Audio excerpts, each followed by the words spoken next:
Good evening. My name is Greg Niemeyer. I'm a professor for new media at UC Berkeley and the director of the Berkeley Center for New Media. It's my very special pleasure today to introduce you. Sorry, turn the lights up just lights a up minute again? for an interpreter. Yeah. Sorry to interrupt you. All right, thanks. That's how we want it, right? So we have That's good. Well, we have a American Sign Language interpreter here, Shivani Lakshmi. Thanks for coming to help us out today. I'm going to introduce our speaker today by way of two information pieces. One information piece is please turn off your cell phone, because we're in airplane mode here, so we're going to turn this off right now, airplane mode, because we're going on a big trip. And we're going on a big trip that starts in Beirut in 1980, which is where Tarek Atoui was born. After Beirut, he went to study at the Conservatory in Reims, France, and after that studied in IRCAM, did a few projects there in IRCAM Paris from 2005 to 2006. After that, he conducted the Stein Foundation in Amsterdam for a couple of years, and then formed his practice of developing individual performances with instruments that he built that are electroacoustic in nature. So what he added in my appreciation of his work to the electroacoustic tradition is dramatic gestures, and you will see this in his talk. But as he went on from STEM to Sharia to do a biennial in 2009, is he made these kinds of electroacoustic performances in public spaces, which you probably will also see. And so there he went from an interaction with the instrument to an interaction with an audience in the public. After that, he went to interesting places like Cambodia, Amrita Performing Arts 2010, the New Museum in New York, to do a performance there with his instruments as well. And many of these had to do with drums.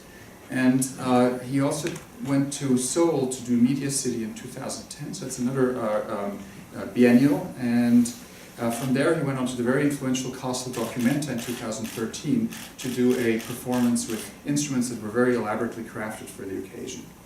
But then, in 2014, an interesting switch happened where he got interested not only in instruments that he made, but in historic instruments that in part were no longer, where in part we didn't know how to play them anymore, and he brought some of them back, and that was constituting the Berlin Dahlem sessions in 2014, part of the Berlin biennial as well. Since then, he has started a very interesting gallery practice where you now can look at his instruments that have been commissioned in very particular conditions, and you can actually purchase these instruments as a work of art, and you can also play them. And the series of instruments he did in Mexico City were instruments that were based on a sound, so the sound was given to the musician, to the music builder, and the music instrument builder would then craft the instrument based on the sound that was heard. And so a lot of instruments that were lost were recreated. Now, he's doing similar work as part of the freshman seminar lecture series at the Invention Lab at Citrus. So this is actually very close by here, right at home. You might recognize this area. And he is here for a total of 3 weeks, and he is here on many different accounts. One account he's here for is the freshman seminar. Another account he's here for is, of course, the Matrix series at the Berkeley Art Museum. Now, the Berkeley Art Museum is itself in transition from the location up on the hill to the location right across the street. And Berkeley Art Museum's curator, Apsara DiCinzio, programmed him to work as a matrix artist in the interim when there is no museum. And so the project is very beautiful because it allows our students from the freshman seminar to work with Tarek to build instruments to be performed in October in a public concert. And we'll announce that date when it's ready. I don't think the date is ready yet, but we're already imagining what it might sound like. And it's very exciting to be part of that process. Now, since Tarek's trajectory is so dramatic, I will want to tell you also where it goes from here, because it doesn't stop here.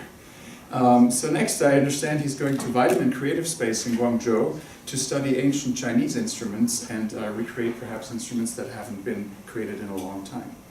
After that, even more intriguingly, he is the head curator, the director of the Bergen Triennial, which lasts for 3 months in the winter of 2016, and in which the city of Bergen turns itself over to Tarek Atoui's artistic direction. And if we're lucky, some of the things that were created here might even go over there. So to sum it up, Tarek's trajectory looks something like this. And so this is the travel we just made. It's about 42,000 miles that we just covered. And so hold on to your seats, because this is just a description. Now the substance will be delivered by Tarek himself. But before we go there, I want to point out a couple things. We're in the Brouwer Center, which is very welcoming us, hosting us. We're also here on behalf of the Arts Research Center, directed by Shannon Jackson. And we're also here, as I mentioned earlier, by the authorities of the Berkeley Art Museum, and of course by the original host institution of the ATC Lecture Series, the ATC Lecture Series itself, and the Berkeley Center for New Media. So we have at least 4 institutions that are converging in this space right now. Now you might say this is a reflection of academic budget crisis and budget crisis, but that is not the case. It is a deep necessity for collaboration, and I just want to thank the people we were able to collaborate with through this semester. And they start with undergrads like Mercedes and Finney and Ming and Lauren Pearson, who works with the Art Research Center, Sarah Gibbons with the Arts Research Center, Laura Wolf with the Berkeley Center for New Media, Lindsay Ogle, a grad student in the Berkeley Center for New Media, and of course Absara, the curator from BCNM, and the originator of the whole entire Berkeley Art Technology Lecture Series, Ken Goldberg, who has stayed in the background for this series in some way, but really who deserves a quick round of applause for pulling all this together.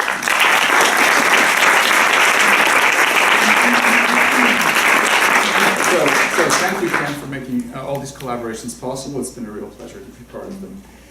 With that, I think we spoke enough about the inclusiveness and the collaborations, and I want to see if you see the same kind of trajectory in Tarek's work from individual practice to collaborative practice. And in that spirit, let's welcome together Tarek Atoui to Berkeley.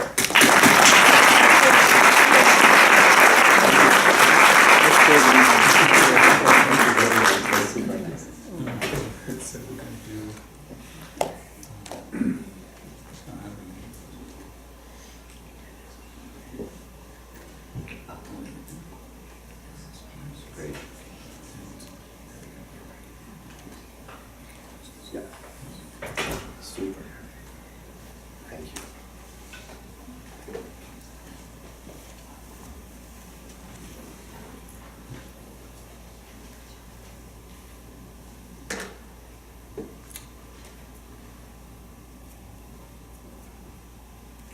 Good evening, everybody, and thank you, Greg, for this introduction. It was really nice to see the map of all my travels and how many miles I earned the last 6 years. So, as Greg said, I initially studied electroacoustic music, and I also did originally studies in economy as well when I got to France.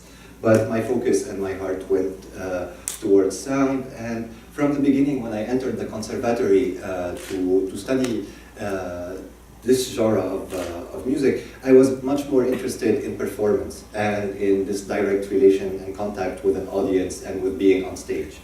And electroacoustic music, especially in France, was pretty much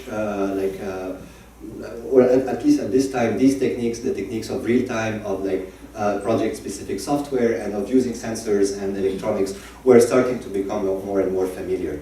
And so from the beginning, I started to develop and work on these techniques.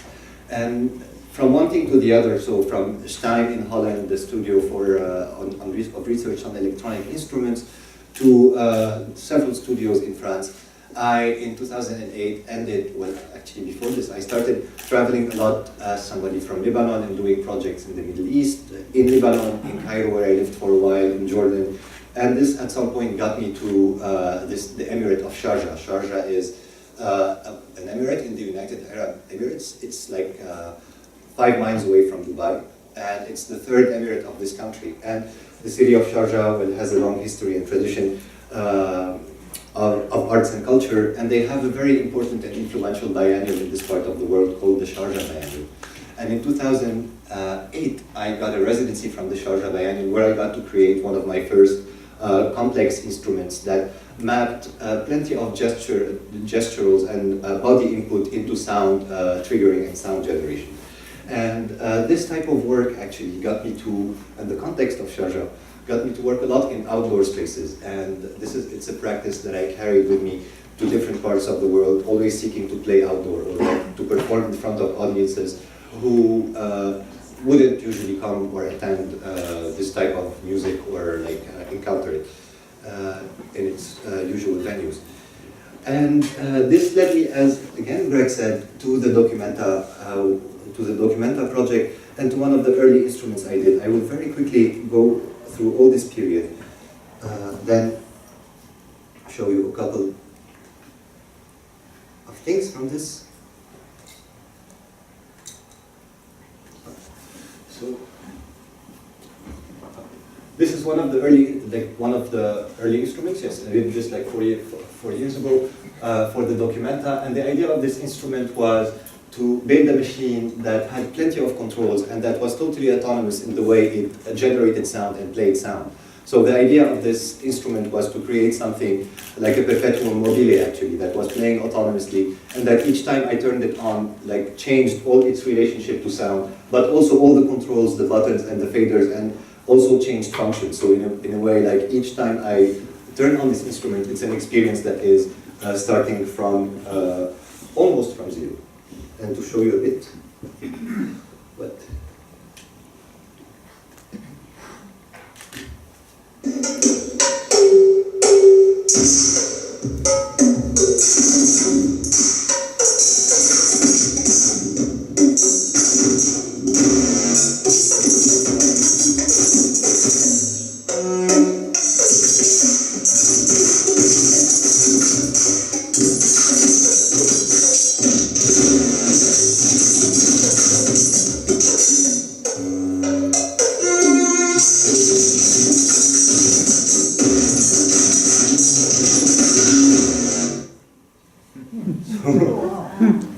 so that's part of my work on really trying to connect the body and the sound generation. And in this case, I'm using a lot of infrared sensors actually, and instead of using them really to trigger sounds a bit like in a very rhythmic way actually. But this is another scenario where I play this instrument, and here.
That was me young, now I play much slower.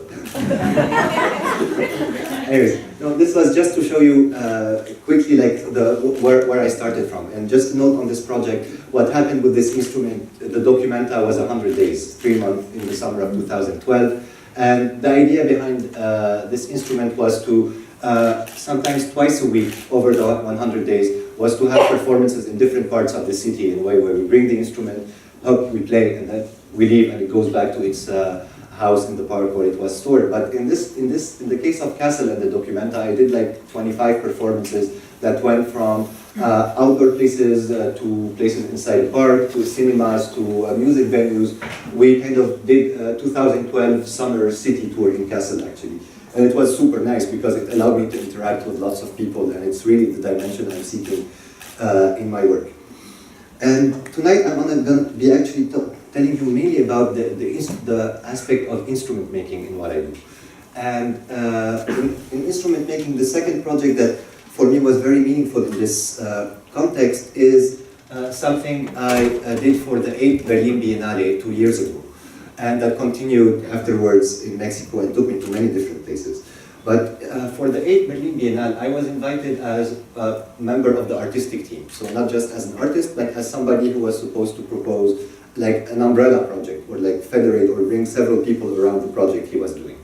And after the Documenta project, what started to happen is my practice shifted from these solo situations where I was like in a one-to-one relationship with instruments to projects that were more collaborative and that involved plenty of musicians in them, and where I started to invite mainly improvisers to collaborate and work with me on themes and directions I would propose. And so for Berlin in 2000, for the 8th Berlin Biennale, what happened is that the first visit to Berlin took place at the Dahlem Museum. The Dahlem Museum is the anthropology museum of Berlin. And it's a pretty old building and institution.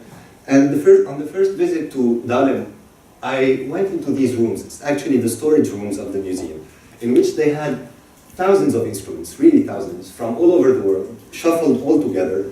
And just in this situation of being on shelves, inside closets, on the ground. And actually the only information that in the storage we had about the instruments was this little piece of paper that had the serial number of the instrument. And that brought us back to the archive of the museum, where we could find about the age, when the instrument was acquired, from where it came, how it used to be played, all the social cultural information around the instrument was in the archive. But inside the storage, it's if like all these parameters have vanished, and we are only left with the information that these are sound-making machines, and that's it. And this was a situation quite close to this, to the work on the electronic music, on the castle instrument I presented, of this instrument that you don't really know and that you have to kind of play intuitively now to see how it functions or to see what's inside. And so, for the Berlin Biennial, I actually started the process, very simply, of inviting 18 improvisers, 6 wind players, 6 string players, and 6 percussion players to visit the collection of the museum, and one by one first, and choose instruments, and then play them intuitively. And I would record these musicians in audio and video without them knowing, without them accessing the archive actually, or getting any further information about these instruments. And this first work stage took almost 8 months, and I will show you a little bit some of these solos.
Okay, I'll stop here. There are like 150, like there are 7 hours of recording.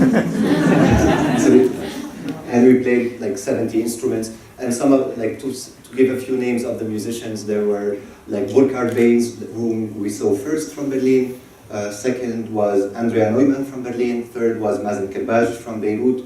And then there was Axel Dorner, Uriel Barthélémy from Paris, Jim Black from New York. The list is long. It's all available on the Vimeo page. But this was the first stage. This was the first step. And then for the opening of the Berlin Biennial, what happened is that before the opening of the Berlin Biennial, actually, I was having conversations with the director of the music department of Dahlem around the idea of why do we collect instruments, actually. What is a collection of instruments for? Especially that these instruments are not played, and to be able to play them we had to discuss, like to enter in a long conversation with the museum and hire a special committee who studied the instruments one by one to know what was playable and what wasn't. And from me asking the director of the museum about this, he told me that actually ethnomusicology is very much interested in preserving these instruments to be able to study the shape and mechanism of the instrument, and thus produce schematics of it, reproduce it, and have the reproduction played. And it in a way showed me how much visual language was important in this act of conservation. So we are kind of preserving the shape and mechanism, but the sound is not regarded as, is actually a second consequence in the ethnomusicology approach. And so this took me to a place, I said, okay, fine, so maybe the point is, maybe the thing to focus on here is sound, and really to try to do something out of sound. And so for the Berlin Biennial, when the Biennial opened, I set up performances where after the solo sessions, the musicians came back and this time played all together the instruments in an ensemble according to the structures that I had written, and where the idea was to really try to mix the timbres of all the sounds, so where we couldn't anymore distinguish what was wind, what was percussion, what was strings. And I'll tell you what was the idea behind it, but let me show you a few excerpts of the performances.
Also, there are 4 hours of performances.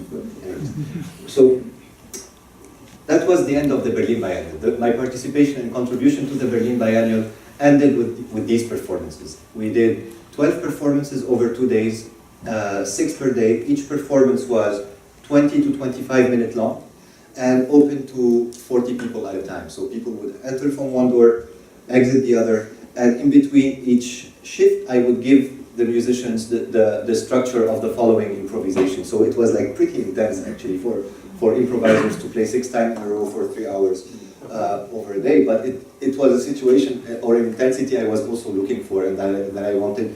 Because what happened after Berlin is that I went and listened to all these recordings and selected from the 4 hours 1 hour of audio where where the collective sound worked the most, or where like this no distinction between timbres happened the way I intended it to happen. And in the summer of 2014, I worked with 4 different instrument makers based in France. And what I did actually was give them just the sound files of these performances, the audio recordings, and I asked them to imagine and rebuild the instruments that would have generated these recordings. Actually.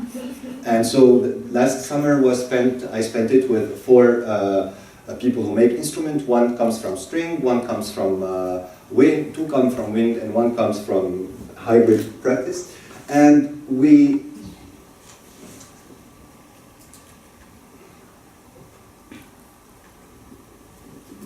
collaborated on 8 new instruments that were shown in Mexico. And I will very quickly show you these and play a couple of them. Oh, this I will show you. I will explain to you more what it is about. Oh.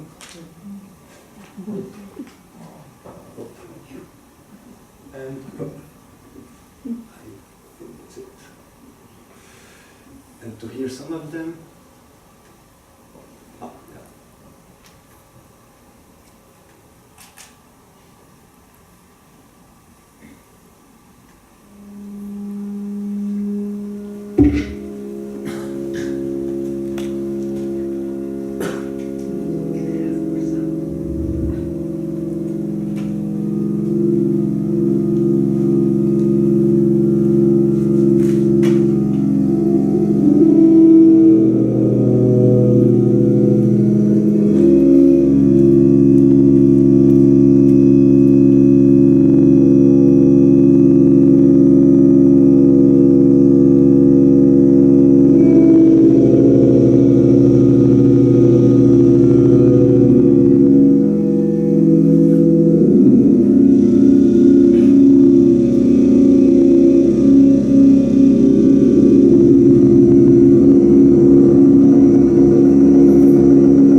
are three long wooden horns, and there are variations on already existing types of horns, but their mechanism is very original. Actually, they receive air from an air pump, and what we have here is a balloon, like a kid's birthday balloon, that is put on a plastic bottle. It's like what Misha here is pressing on. There's a bottleneck under the balloon, and actually when pumping air inside, the sound is produced by the membrane of the balloon hitting the neck of the bottle. And thus we play this by kind of changing the angle or the friction between the balloon and the bottle. And it's like very, it's kind of sensual instrument, because actually you can feel really the vibration you are sending in it. Like it really resonates in your body when you are modulating the sound of this. So that's one example of instrument. And here's another one.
this is a wind organ in a way. It's a mixture of wind, string, and percussion actually, because these little tubes again have air pumped into them, and they can, as you saw, like excite these metal tubes, but they can also hit the strings. You can take out the metal tubes and leave the strings. You can take out the strings and the metal tubes and just play it as a percussive instrument. And you can add several types of objects and whistle inside.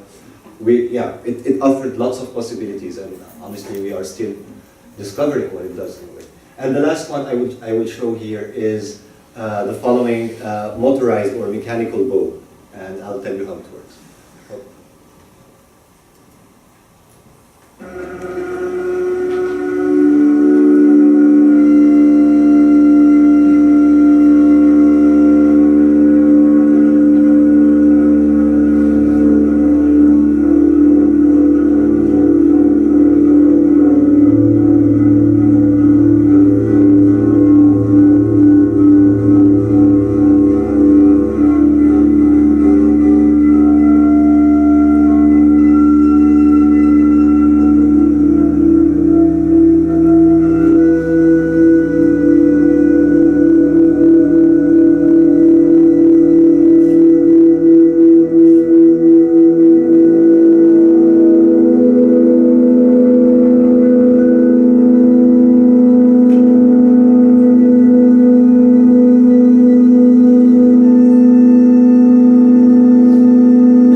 I'm running out of time. I have a stopwatch. But the idea of this bow actually has leather belts, belts that are made out of leather and that are soaked in colloquium, you know, the stone to resin, and like resin that we break and like dilute in alcohol, and then we soak these leather belts with it, and it becomes like a very sticky membrane, and so it catches the strings of any string instrument. Here we're playing double bass with it, but we tried it on pianos, we tried it on guitars, on violins. It's really nice, and it creates this continuous sound actually with these modulations and like search for harmonics that the player can do. But okay, so this was the Mexico, or like the Berlin Mexico project, and now the idea with this is that I'm building a small orchestra, like the size of a sinfonietta, with more instruments to come. So the research in China, or like another trip to Bangladesh, are also nourishing all this and giving me new ideas or new ways on how to collaborate with instrument makers and to find original ways of making instruments. So that's the second part. Now, totally different project that touches on what I'm doing here is something I started in 2010. It's an idea of a performance that came to me in relation to my work on electronic instruments and this body-sound relationship. I had this not very original idea really, of working on a performance that only used bass and infrabass sounds, so frequency below 160 Hertz. And my intention behind it was like to try to use sound as vibration and physical matter to create a connection between my body and the body of the listener. In a way, if I do this gesture, it would be felt in the body of the person, and then sound would be establishing a link between them and I in this way. And I presented this performance in the summer of 2010 in Salzburg, in a festival over there. But after the performance, actually, the discussion that took place with the audience was still pretty much about sound and its musicality, and not like sound as really vibration or physical matter. With hearing people, the conversation stayed in a domain or on a terrain that wasn't really the one I was looking for. And so I started thinking, and so a deaf audience seemed to me the right audience, or the appropriate audience to get in touch with and have a conversation with about a similar work. And at that time, I was in residency at the Sharjah Art Foundation in the Emirates, and I was doing a lot of things with this foundation. So I wasn't just on residency as an artist developing a piece, but I was also invited to propose several programs in relation to sound education with universities, with cultural centers, with schools for young kids. And one of these institutions I worked with in Sharjah was a school for deaf children called Al-Amal School for the Deaf. And so I contacted the Sharjah Art Foundation and I said I would like to bring this experience, the experience of this performance to the school, and eventually make out of it a workshop that would start by me giving this performance, but that then could go to take us to other places. And so I will very quickly show you what happened here. So I arrived to Sharjah one day and I played this performance outdoor by putting very big subwoofers on a public square, and the students from the school came. And what was very nice in this performance is during the performance, the kids were so happy with it is that they came and started playing with me. So it was like, for me, it was really super nice and super fun, because all of a sudden there was like this total appropriation actually of the whole system I had set up. And the performance ended with all of us playing together. But for the following days, we started to look at sound as vibration. And what I proposed to them is to imagine and propose ways they would use these vibrations, not just for artistic purposes, but also like in their daily life. Like, how would we use vibration as deaf people, and what can they allow us to do actually? So we started to do very simple things like moving water, or like seeing the shape of vibration through water, or mixing colors by producing certain types of bass. And little by little like this, we built towards a final performance at that time that took place with all the students, and where each student presented a different case of working with vibration. So for instance, in this scenario, what Aziz here is doing is that he is playing these moving pieces of cloth by just that are on top of the speaker, and like that kind of take more or less the shape of the waveform he's playing. And what he is playing here are like very simple electronic device that I built for the students out of my electronics and the way I work. So it's like kind of a miniature of my instruments that only play bass sounds. And this was the first experience. For me, it was really exciting, and it like really opened up a totally new world, and well, on a human and on an artistic level. And a few months after, what happened is that the Sharjah Art Foundation invited me to come up with the sound and performance program of the 11th Sharjah Biennial that took place in March 2013 in Sharjah. And I'm not a curator actually, and I'm not like somebody who organizes festivals or events in that way. So what I proposed to the Sharjah Art Foundation, rather than setting up a performance program and inviting acts from all over the world, was to approach this invitation as a composition, and to really treat it with my field and knowledge, and really to see it as one sound piece that would last the duration of the exhibition, like 3 months, the duration of the biennial, and that would take as starting point the conversation and the continuation of the work with Al-Amal School for the Deaf. And so what I started to write and think about is a piece that has 4 parts to it, the gray zones, 4 sections to it, and where certain events that here are in white are still undetermined. So it's not that everything is written or everything is pre-established. There are unknown points in the piece, but that we will find out about through the process from the exchange and the discussion with the students of the school. And at that time I had met in Paris 2 curators, Sandra Terjman and Grégory Castera, who together formed something called the Council. It's like a research and production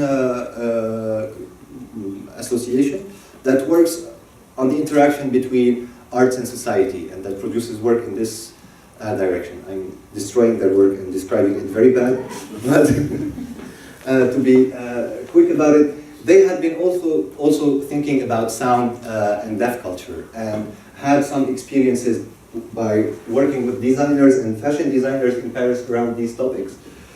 And what I did was then say, okay, then let's start together in Sharjah, and I would like you to kind of be, to lead the research process, or like to take care of setting up the research context of the piece. And so in January 2013, we went back with Gregory and Sandra to Al-Amal School. And we went back to Sharjah, and on this trip we were very much interested in finding out first about the reality of the school within the educational context of Sharjah. So talking to the direction and the teacher was very important to us. Then also getting to find out about their curriculum, what were the students studying, and what were the challenges that the school is facing.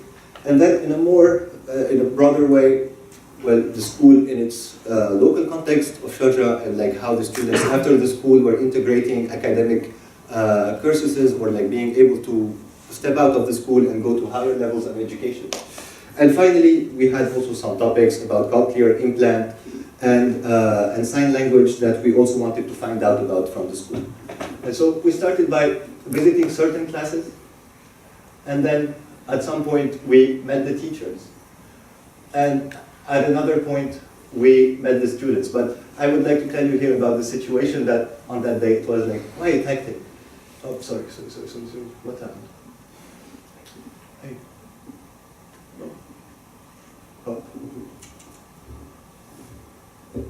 Oh, yeah. So we had Sandra and Gregory who speak English, or French English, and then myself and a translator. So they were speaking in English, I was translating to Arabic, he was translating to sign language, and it was like going. So to say one sentence, it sometimes took like 2-3 minutes. But still, what we then did is that we invited the students to all join us in the gymnasium of the school, and we conducted a very simple inquiry with the students. That's in Arabic, I'm sorry, but briefly it says, I'm not sorry, it's in Arabic. It's what kind of hearing aid are you actually using? What are the instruments or the sound machines that you live with and like? What is a noisy sound? What are the places in the city where you enjoy sound? Like a very simple, basic inquiry and question. And actually, about the instrument, what this like as answer of the instruments that the students like the most, we got the drum. And of course it makes sense, like the drum, actually the African drum, the djembe. And very evident, the relationship between hitting the drum, feeling the vibration, and the place of the body in this equation is very evident. And so the students had a few workshops of rhythm and percussion, and they liked the drum a lot. And then the second thing this inquiry brought up that for me was interesting was also them defining what was noise, what is noise for them. And actually, there were a few cases where like some said that noise is being in a traffic jam, or being inside the hall of a bank or of the post office. And when we tried to find out, or like to know more, it was because they couldn't know where the sound was coming from for some who had hearing aid. Like they felt they were in environments where sound was coming from all places, where the sound sources weren't distinct anymore, and it was kind of, it got them anxious, where actually it got some to turn off their hearing aids whenever they found themselves in this situation. And this definition of noise also actually, for me, became quite important. So these two informations about the drum and noise started to make lots of sense. And actually, on one hand, the drum brought me back to the context of Sharjah. This is like an ensemble of traditional Gulf or Emirati music. And you can see the omnipresence of drums in it. And I'm sorry, can you see one strange element in this photo? What is it? Bagpipe. Huh? Yes, the Irish bagpipe. this comes from colonialism. That's true, and if you hear it, it's horrible because they play it military style, really. But the music of the Gulf traditionally is pretty much based on rhythm because either for caravans crossing the desert, where rhythm sustained effort, or even for societies of fishermen who lived by the sea and who used rhythm also for rowing, like with pearl diving. Some of you know, like this tradition of going as far as you can in the sea to dive and look for pearls. Rhythm was used in both cases. And you can see actually with these drums, there is a very important observation, is they are a combination of African and Indian instruments actually. It's a mixture because of this nomadism and these trade roads at that time. The instruments of the Gulf are a hybrid of many things, and there's also a Persian influence inside. But so, yes, the drums, or at least the drum, made lots of sense in the context of Sharjah. And also the drum for me in the context of Sharjah had a very big relevance because as somebody who was familiar to Sharjah and who had spent lots of time there, I also was pretty much sensitive with the social topography of Sharjah. Because in Sharjah there's a huge community of immigrants who work there, like a lot of people from India, Bangladesh, Pakistan, Philippines, plenty of places from the Arab world. And these people like work in kind of like bad conditions actually. And there's a whole polemic about this at the moment. I'm sure we hear about it each once in a while. But very few locals, very few Emiratis from the Emirates in Sharjah. I think it's around 15%. Sorry, very few what? Emiratis, like locals. Okay.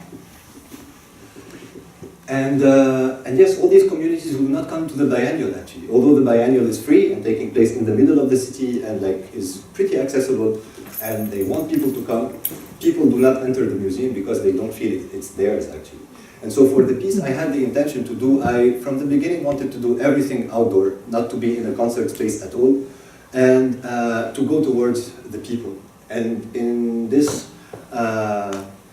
ambition I had, the drum again made lots of sense.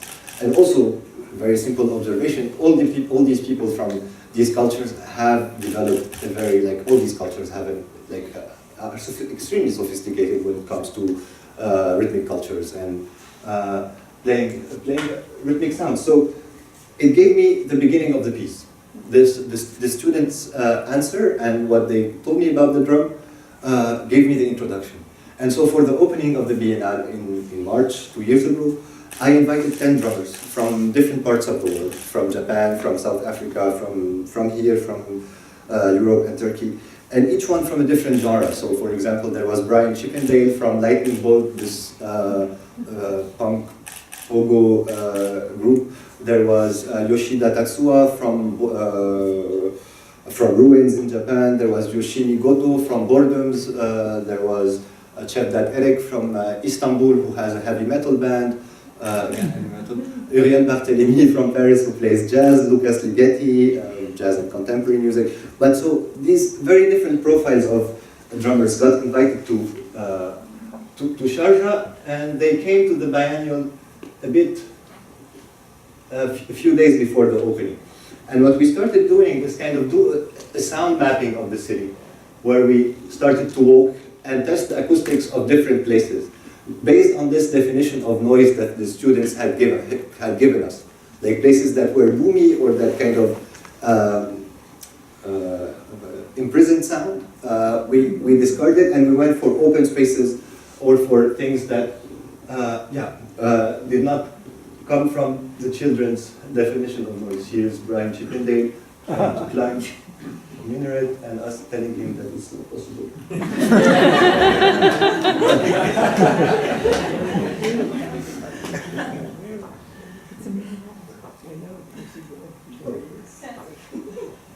And then the performances happened. The performances happened in the following way. For over the course, first we scouted the city, looked for all these places. The drummers also met the traditional musicians you saw in the first image with the pipe bag. It was on a meeting between all the musicians.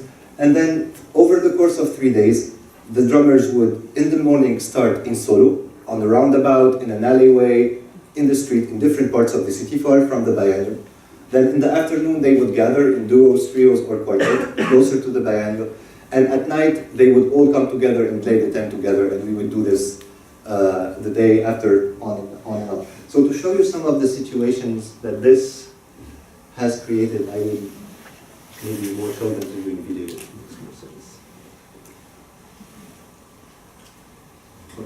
So this is Morten Olsen playing solo.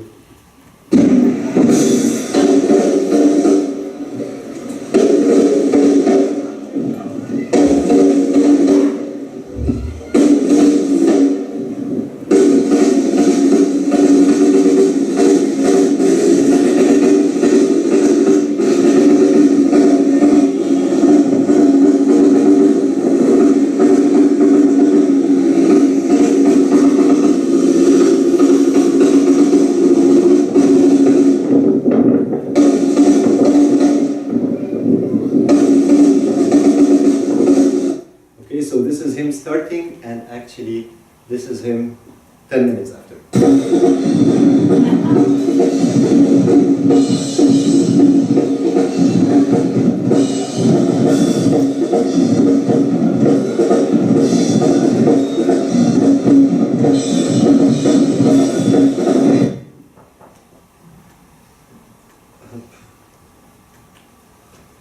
In the same way, this is Brian Chippendale.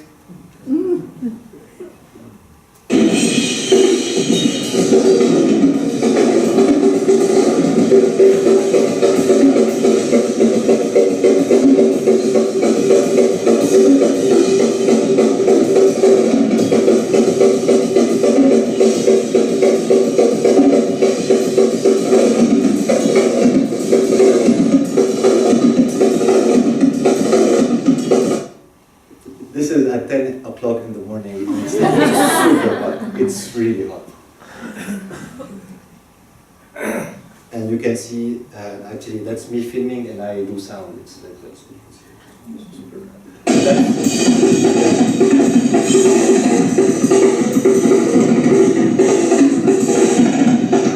Oh, sorry.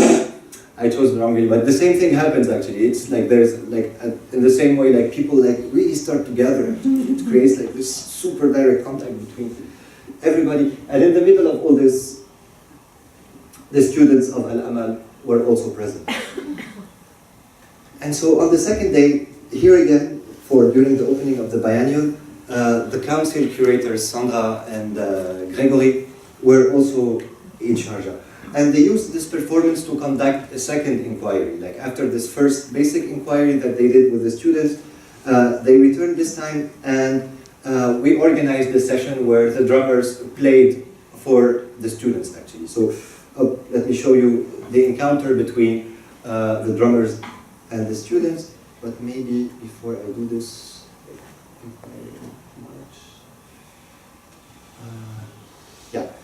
well, before I show you this, what council had done was take some of the keywords or like some of the answers that students in Al Amal school had given on the previous session, and for each drummer they gave them like again a questionnaire to fill on how they perceive the drumming of each one. So is it slow? Is it intense? Does it sound like a car or like a cat purring or like a dog barking? So these very simple and basic questions, and the students were filling them while listening to the drummers. So, and then here I can show you quickly. Let's see.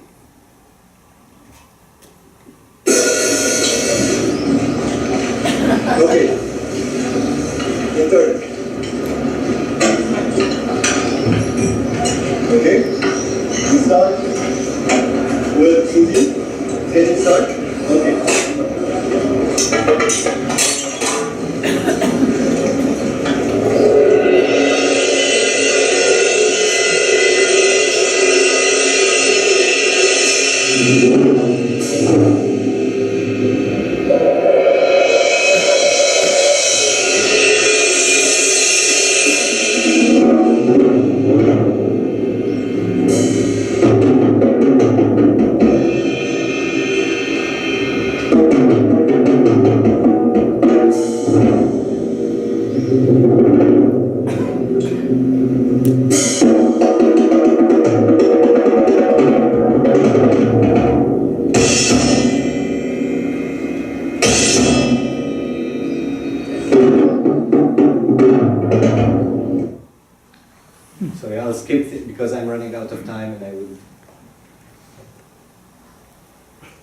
This is Kevin Shea.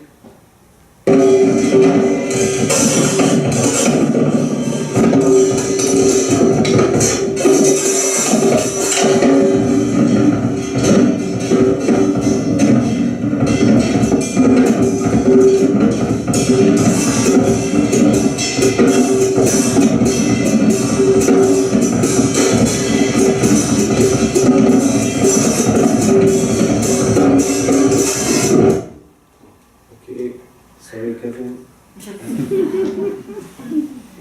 No, it's not nice to cut somebody's solo like this. I'm really sorry. And this is Brian Chip.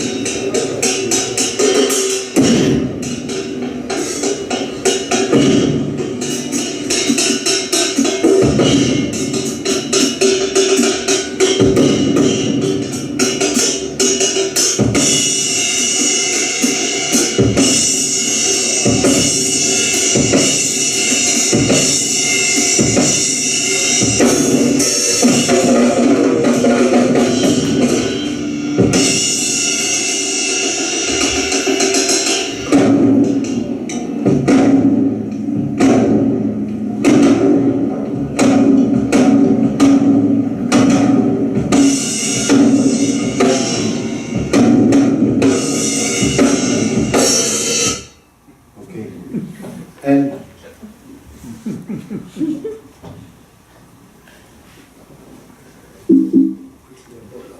all these things. And then finally what happened after this encounter is that both students and drummers had a conversation between them.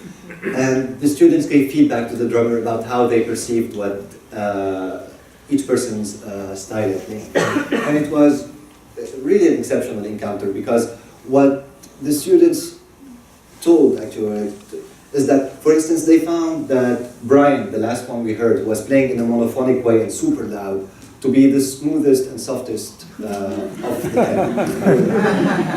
And they found Kevin, for instance, the one we saw before the last, to be really gibberish and to be really not understandable, and the intentions are not clear, because he is like really like playing very quick, using little sounds, and playing in a polyphonic way. Actually, all the drummers who developed a polyphonic way of playing were not understandable to the students, and they preferred much more those who were like very straightforward and yeah, kind of monophonic. But this is again, I'm doing it very quickly, but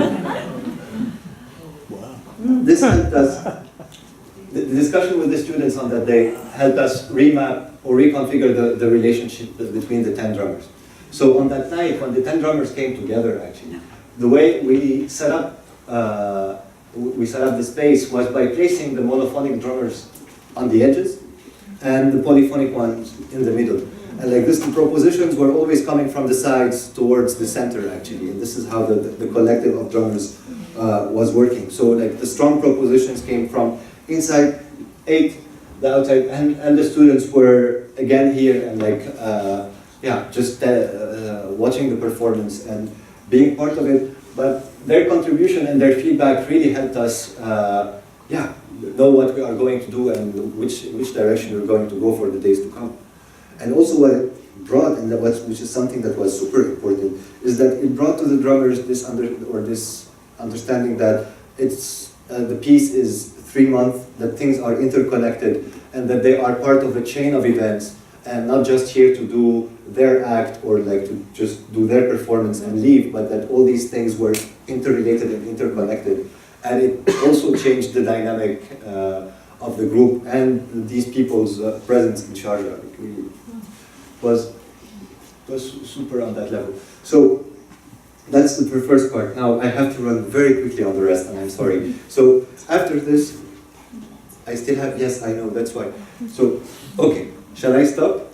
No. We need 5 minutes, and then we open it up to the deaf members of the audience with questions, so that Yeah, you can then... very good, very good. Okay, and so these were the first 3 days. The piece lasts 3 months, so imagine how much time it would take me to present all of it. But,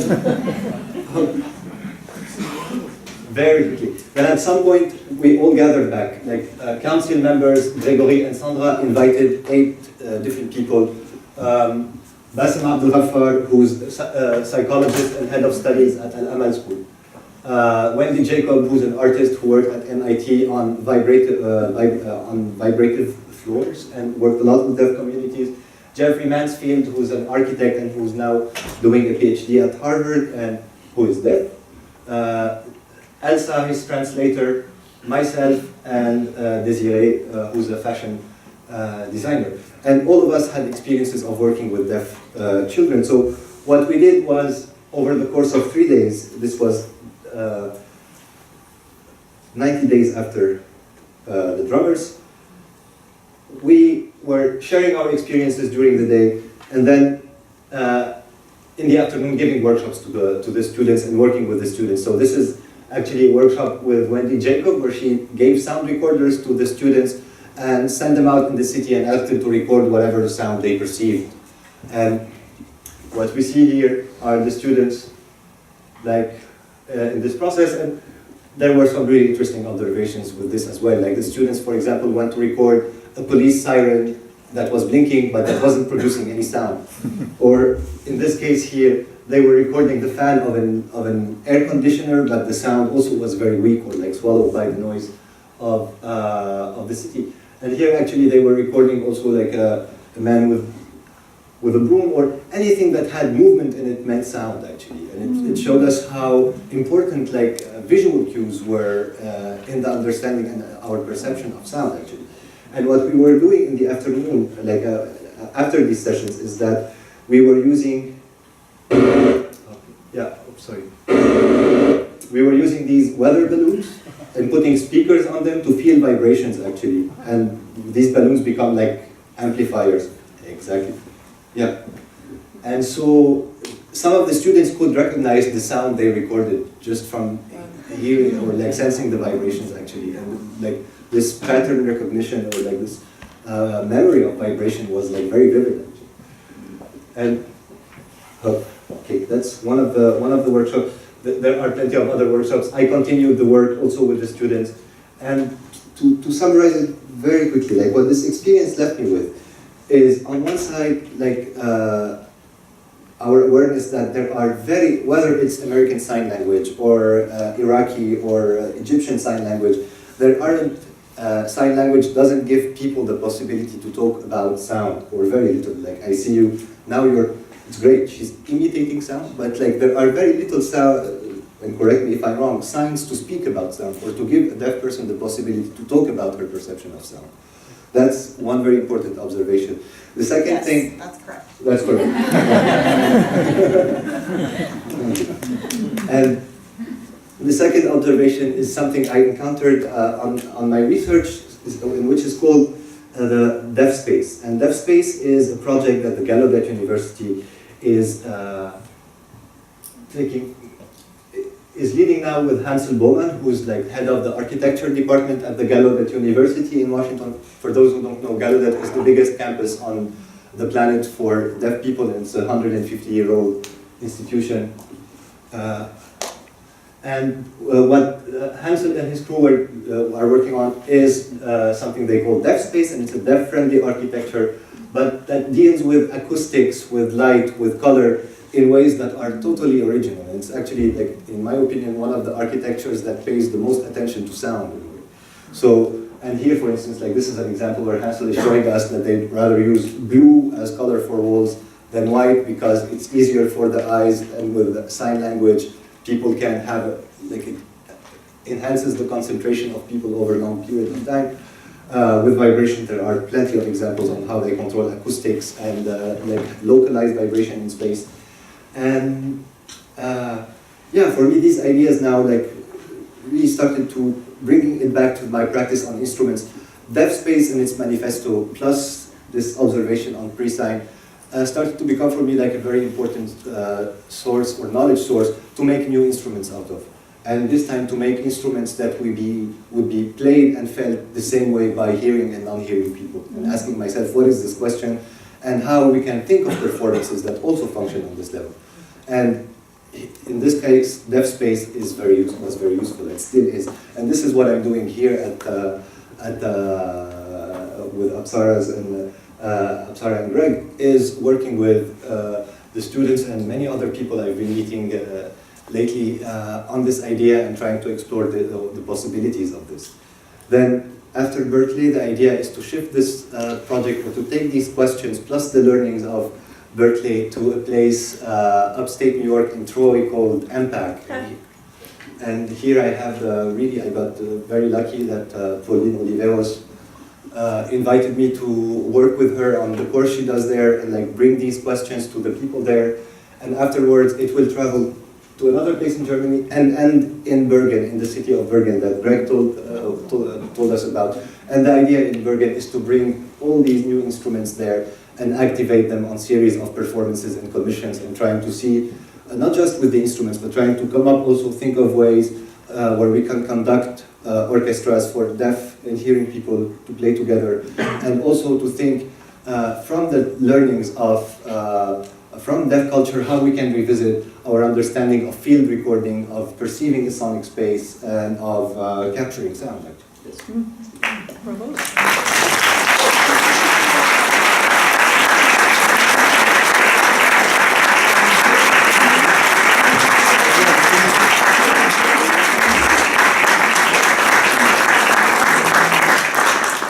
Very much for a beautiful lecture, and I just wanted to mention one quick thing, which is if you appreciated the sound coming from the videos, it is Perrin, Helen, and John Meyer who built the speakers and supported the lecture series that brought Tarek here. So yeah, both physically and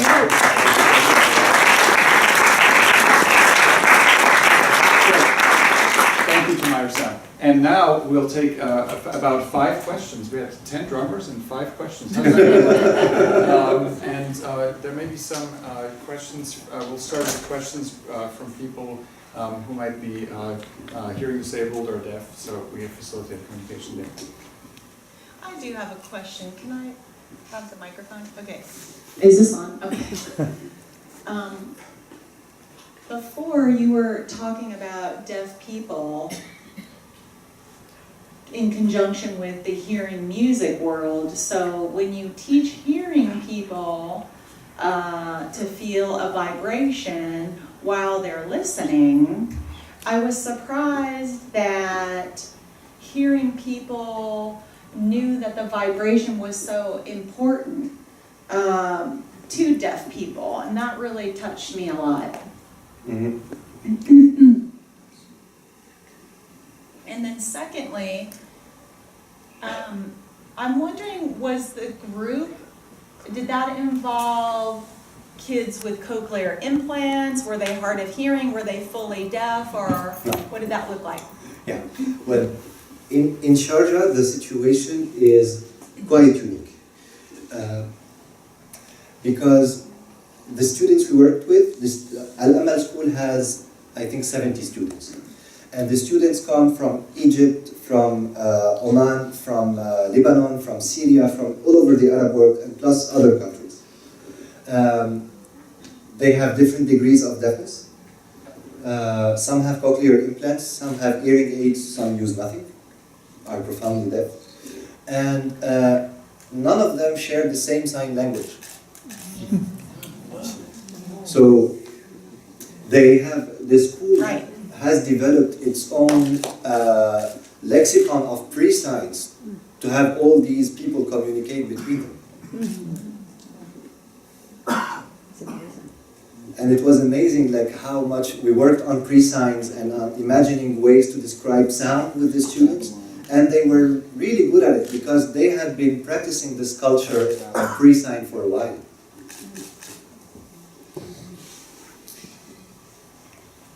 Next question.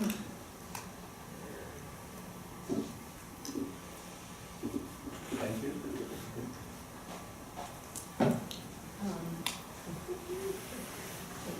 Thank you so much. I mean, I am just so thrilled. Is it on? Yes. It is. Okay. So I'm curious about the movement aspect with the deaf aspect, because when you started, you were just like tearing up the floor and moving around. Yes. But I know you're in Sharjah, which might have things about physical movement, things about gender, that go along with the whole deaf community, right? Sure. I mean, that Of is course. transformed. So I'm curious about whether there's a possibility of entering further into movement. Like when we were watching her, she was doing your drone sounds with all these things going on. I was thinking, have you thought about also exploring that expression across both deaf and hearing? Yes, yes. No, for sure, and we did it. Like, sorry, I didn't show you videos of the people I worked with, the deaf children playing, because the sound is just bass. It's like quite murky. But no, there was this, like this corporal, this aspect of corporal expression was present actually. Boys and girls alike, really. And I think that in relation to the deaf community, I think the deaf community in the Emirates has more freedom, like, or at least has created itself more freedom than the hearing one on this level. Yeah. Next question.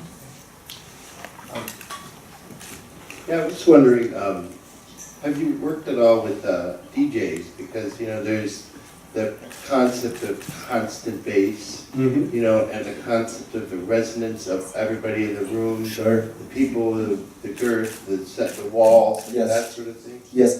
Well, it wasn't working directly with DJs, but the instruments I gave the children to play, for instance, had plenty of like bass kick generators, and plenty of ways that they could kind of reproduce this rhythmic binary culture that DJs use. And a lot of the kids went to clubs and into like party places and were familiar with this culture. So it was kind of giving them the tools also to be able to test it or to tweak. There's a second small question, because I was curious as to where they feel the vibration. So people, is it in their hands? Is it in their stomach? Is it in their feet? That's a it's a good question. It's a very wide subject, honestly. Like if we want to schematize it, I'll say it very roughly.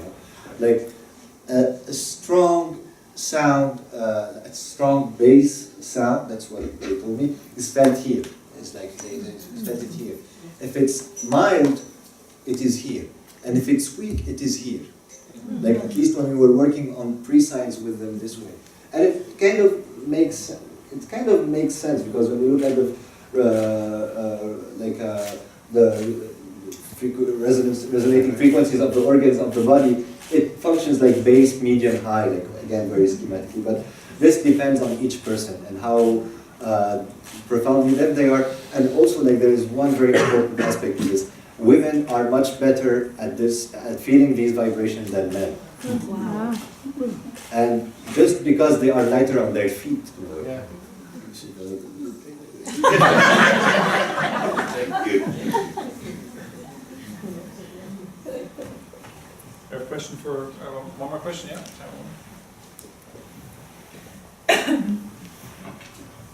Have you made any connection, it's been around for a while, to the music therapy world?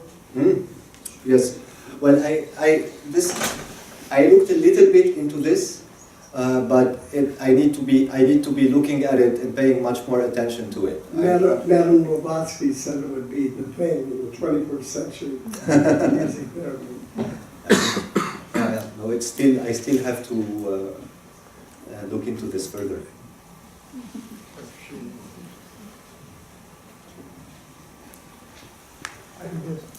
I can just stand from here. Did you ever go back and read the files about what instruments were used for what things in the museum, and find someone that was expert in running that from the culture that instrument came from, to connect it back to the culture? To be honest, no. No, and I forbid the musicians also to do it. No, like in some cases, like not like lately I did with some, but for the process and for the sake of the project, I didn't. No, I really didn't want to be affected by these aspects. Well, I mean, outside of the project. Yeah, no. Afterwards, yeah, we looked at some things, and even some musicians sent me like information because they saw these instruments in other books. So yeah. Can I just say, are you interested in working with deaf people while removing the visual cues or removing the vibrations, so they're only seeing a video or something like that, so you can isolate the effects of those? Yeah, yes. No, for sure. Like sorry, I skipped some parts in the presentation. I work with vibration, or like my proposition within this was to work from vibration, but there were other people who were working with hearing through the skull, or hearing on different modes of perception and hearing. So no, it's not the only direction, for sure not. And no, especially now with this 2 years process from here to Norway, I will definitely be looking at multiplicity of scenarios. Have you done any work with subsonic beat frequencies where you use 2 channels? Because these speakers cannot really produce 6 or 7 hertz accurately. When you use beat frequency and combine. Ah, that's a clever idea. You don't work with that? You came to Berkeley to find out about it. Yes. There it is. It's maybe. Okay, one more question? Go ahead, yes, Shannon? I hope this isn't, I hope this is okay to end on. I was just thinking about you being in an art and technology series, and it's art and technology and activism this year. And I was trying to think about places of intersection. We're always trying to think about places of intersection. And I just found myself rehearing throughout your talk the word instrument. And Sorry? the word instrument felt all of these different resonances and different ideas about what an instrument is. And it just occurs to me that that's a key word that is in aesthetic fields and in technology fields. And I wonder if you could meditate a bit about what an instrument is to you. Yeah, wow, that's right. Can I tell you about this when I come back in October? No, it's a long meditation. No, really, it's such a like this notion of instrument. I can say I'm just scratching the surface of what it could or where it could take somebody who's working on this. Because instruments are very powerful in addressing like a very wide range of audiences and people. That's one thing. And then the second thing is that also they create their own society in a way, or their own like context and their own society. And that again opens up lots of horizons. Like for me, like, making instruments is a way of composing. That's for sure how it's becoming. Like a very good way to create new terrain, or to start like, or to take people to places they've never been. Is the instrument is super efficient in this. But that's as far as I can do. I'm just curious about the students, and after this experience, how did they change? Did their interaction with the world and their perception of sound? It must have been a profound experience for them. Well, some of the feedback we got from the students, like especially like with this workshop, there were some 6 and 7 hertz frequencies, indirectly induced for sure.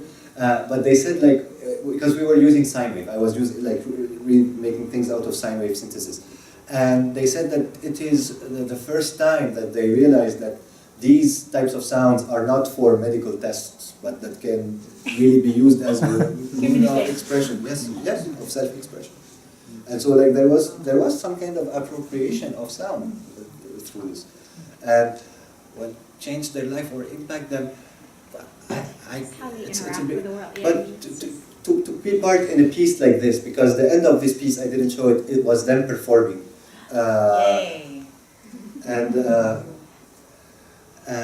just like it was something like you spend 3 months and like meet all these musicians and also always be in conversation with us, and at some point be students, and at other points be like people doing workshops, and then performers. Like was super rich, and we are still in contact and in conversation with all of them. So.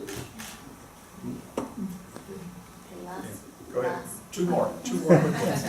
Thank you very much You for and the then- talk. It was very interesting. It's very new to me, but I was wondering, at some point you showed that you generated the waves, the sounds, and by touching the balloons, the deaf people could recognize the sound. Is that some sort of telephone wave? Is that some sort of Telephone. telephone?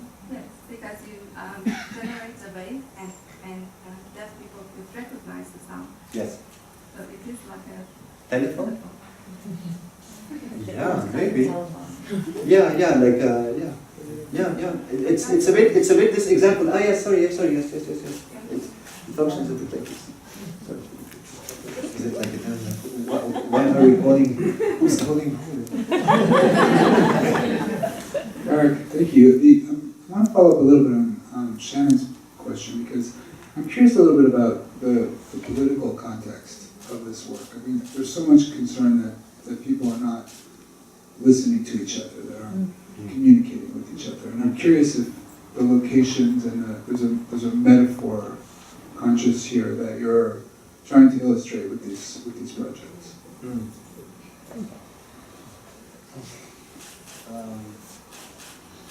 Yeah, honestly, like I don't know if I'll be answering this question.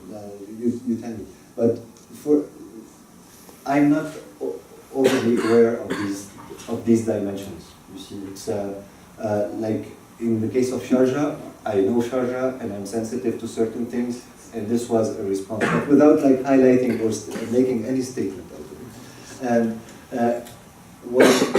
like in relation to political work or like the political aspect, I let this speak for itself, but I don't go into this direction. And I think people from this part of the world have a lot of political art.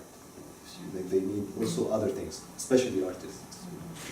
So it's also trying to create another space or like another breach within this context and proposing something else that is really stemming from Islamic culture and like from the vocabulary of like the heritage of many things, from acoustic, electroacoustic music to popular electronic music to contemporary music and so on.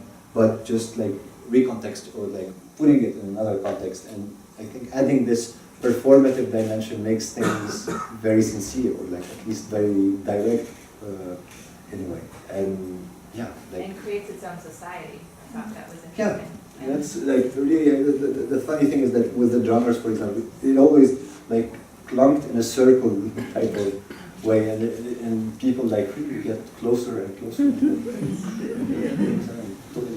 So these are like situations, but like weren't meant I didn't really orchestrate them or think that this would just let them be. It's also building these instances where new relationships can form that bridges these political boundaries. Yeah, exactly. Like honestly, like with the drummers, like there was a woman, like with this photo of the 10 drummers, who came and who sat on the drums and was like, okay, I'm going to play. And we couldn't take her out. And like, you know, there were like, and also like in these pictures you could see like audience of the biennial and workers in the street and locals were all together as well, like sharing this situation. And this is rare in a way. This rarely happens. Did the woman play? Sorry? Did the woman play? Yes. Yes, she tried. Was it? No, it wasn't. She needs to practice more. So on that note of practicing more, let's all go and practice some more.